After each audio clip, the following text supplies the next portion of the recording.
N convention కూల్చివేతలపై హైకోర్టును ఆశ్రయించారు hero Nagarjuna. N convention పై కోర్టులో స్టే ఆర్డర్ ఉన్నా కూల్చివేశారంటూ పిటిషన్ దాఖలు చేశారు. ఆయన నోటీసులు ఇవ్వకుండానే కూల్చివేశారని హైకోర్టును ఆశ్రయించారు నాగార్జున.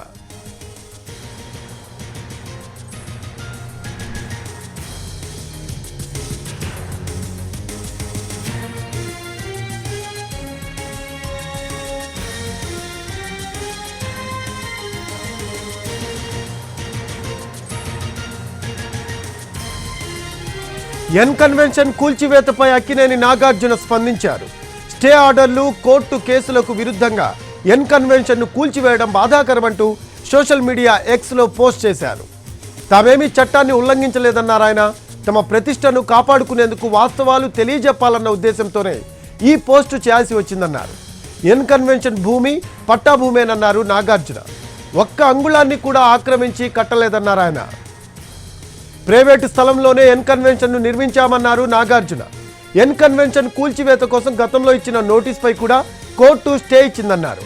ఎన్ కన్వెన్షన్ను పూర్తి తప్పుడు సమాచారంతో చట్ట విరుద్ధంగా కూల్చివేశారని ఆరోపించారు నాగార్జున. ఇవాళ ఉదయం ఎన్ కన్వెన్షన్ కూల్చివేతకు ముందు తమకు ఎలాంటి నోటీసు జారీ చేయలేదని ట్వీట్లో ప్రస్తావించారు.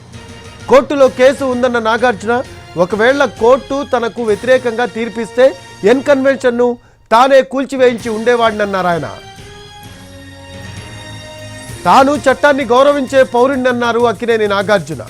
ఎన్ కన్వెన్షన్ కూల్చివేత తాజా పరిణామాల వల్ల తాము ఆక్రమణలు చేశామని, తప్పుడు నిర్మాణాలు చేపట్టామని ప్రజలకు తప్పుడు సంకేతాలు వెళ్లే ప్రమాదం ఉందన్నారు. ప్రజల్లోకి తమపై దురభిప్రాయం కలగకూడదు అనే ఉద్దేశంతోనే ఈ పోస్టు చేస్తున్నాను అంటూ ప్రస్తావించారు ఆయన. ఎన్ కన్వెన్షన్ కూల్చివేతపై కోర్టును ఆశ్రయిస్తానని, అక్కడ న్యాయం జరుగుతుందని ఆశిస్తున్నామన్నారు నాగార్జున.